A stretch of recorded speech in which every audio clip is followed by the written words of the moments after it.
నిజామాబాద్ జిల్లాలో వేల క్వింటాళ్ల ధాన్యం తడిసిపోయింది. అమ్మకానికి తెచ్చిన ధాన్యానికి అధికారులు సరైన వస్తువులు కల్పించకపోవడంతో చేతికందిన ధాన్యం నీటిపాలైంది. ఐకేపీ కేంద్రాలకు ధాన్యం తెచ్చి వారాలు గడుస్తున్నా అధికారులు కొనుగోళ్లు చేపట్టకపోవడంతో ధాన్యం భారీగా తడిసింది. అధికారుల నిర్లక్ష్యంతో రైతులు నిండా మునిగారు.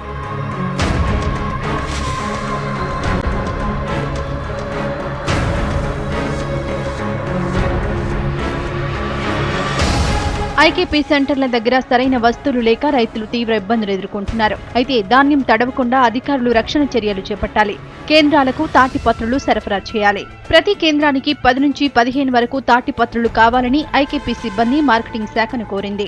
అధికారులు మాత్రం నామమాత్రంగా 1-2 ఇచ్చి చేతులు దులుపుకున్నారు.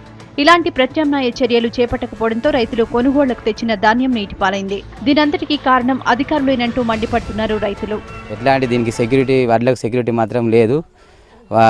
ఏపీఎం కానీ మిగతా జిల్లా అధికారులు కానీ ఎవరైనా త్వరగా తాటిపత్రులు పంపించి ఒకవేళ లారీలు వెనుక ముందు అయినా కానీ ఈ ధాన్యాన్ని కాపాడడానికి ప్రయత్నం చేయాలని మేము చందారం గ్రామం తరఫున రైతుగా నేను కోరుతున్నాను.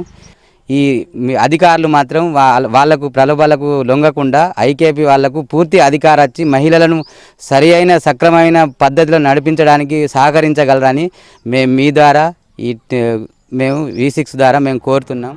జిల్లా వ్యాప్తంగా ఇప్పటి వరకు 38,000 క్వింటాళ్ల వరకు ధాన్యం కొనుగోలు చేశారు. ఇందులో సగం వరకు కేంద్రాల వద్దే నిల్వ ఉంచారు. దీంతో అకాల వర్షాలకు ఇవి తడిసి ముద్దయ్యాయి. గతంలోనూ ముందస్తు చర్యలు తీసుకోకపోవడంతో 2 సార్లు పడిన వర్షానికి ధాన్యం వర్షార్పణమైంది. దీంతో ఇప్పటికైనా అధికారులు ముందస్తు చర్యలు తీసుకోవాలని కోరుతున్నారు రైతులు. వడ్లు బాగా తడుస్తున్నాయి. ఇప్పుడు చాలా మంది వారం రోజుల నుంచి వడ్లు తీసుకొచ్చి ఇక్కడ కుప్పలు పోసారు. కాంటలు సరిగా అయితే లేవు. మ్యాచర్ 2-3 రోజుల నుంచి మ్యాచర్ లేక ఆపేసారు. ఇప్పుడు మ్యాచర్ వచ్చినాక అకాలమైన వర్షాలు కొడుతున్నాయి. ఇటు పారీల కిరాయిలు, ఇటు హార్వెస్టర్లు గంటకు 2,000-1,800 తీసుకుంటారు. విపరీతమైన అప్పులు తీసుకొచ్చి పెట్టుబడులు పెట్టి వచ్చారు. కనీసం నష్టపోకుండా పెట్టిన లాభం అన్న చేతికష్టాడు చూడరని మీ ద్వారా ప్రభుత్వాన్ని కోరుతున్నాను. ఐకేపీ సెంటర్లలో కొనుగోళ్లు ఆగడానికి ప్రధాన కారణం గోనె సంచుల కొరత. కేంద్రాలకు అధికారులు ఇచ్చే గోనె సంచుల్లో కొరత కారణంగా రోజుల తరబడి కొనుగోళ్లు ఆగాయి. ముందుగానే సంచులు ఇస్తే ఈ పరిస్థితి వచ్చేది కాదని ఆవేదన చెందుతున్నారు రైతులు. మాకున్న ఐకేపీ సెంటర్లో అసలు కొనుగోలు వేగవంతంగా లేదు. చాలా ఇప్పటికే జోకిన బస్తాలు కూడా నిల్వై ఉన్నాయి. వడ్లు కూడా కుప్పలు చాలా ఉన్నాయి నిల్వై. వీటిని సరిగ్గా జోకడం లేదు. వచ్చిన లారీలు కూడా వేయట్లేదు. గవర్నమెంట్ ద్వారా మాకు శృతులు కూడా ఇవ్వట్లేదు. అదనంగా అమాలి ఛార్జెస్ కూడా మా మీదనే వేస్తుంది గవర్నమెంట్. ఐకేపీ సెంటర్లలో లోకల్ లీడర్ల పెత్తనం కొనసాగుతోంది. స్థానికంగా ఉండే దళారులకు కొమ్ము కాస్తూ ఈ ఐకేపీ సెంటర్లలో కొనుగోళ్లు సరిగ్గా జరగకుండా అడ్డుకుంటున్నారని నిర్వాహకులు ఆగ్రహం వ్యక్తం చేస్తున్నారు.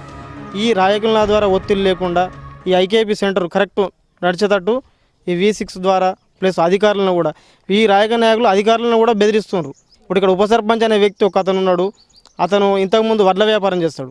సెంటర్ బంద్ అయితే ఆయన వడ్ల వ్యాపారం చేసుకుని బాగా సంపాదించుకున్నందుకు రైతులను ముంచడానికి ఆయన పన్నాగం పన్నుతాడు.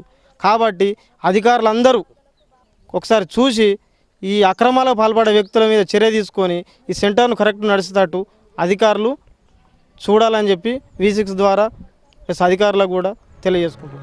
ఐకేపీ సెంటర్లకు సరైన వస్తువులతో పాటు సరిపోను గోనె సంచులు ఇవ్వాలని డిమాండ్ చేస్తున్నారు రైతులు. అన్ని వస్తువులు కల్పించి నష్టం వాటిల్లకుండా చూడాలని కోరుతున్నారు.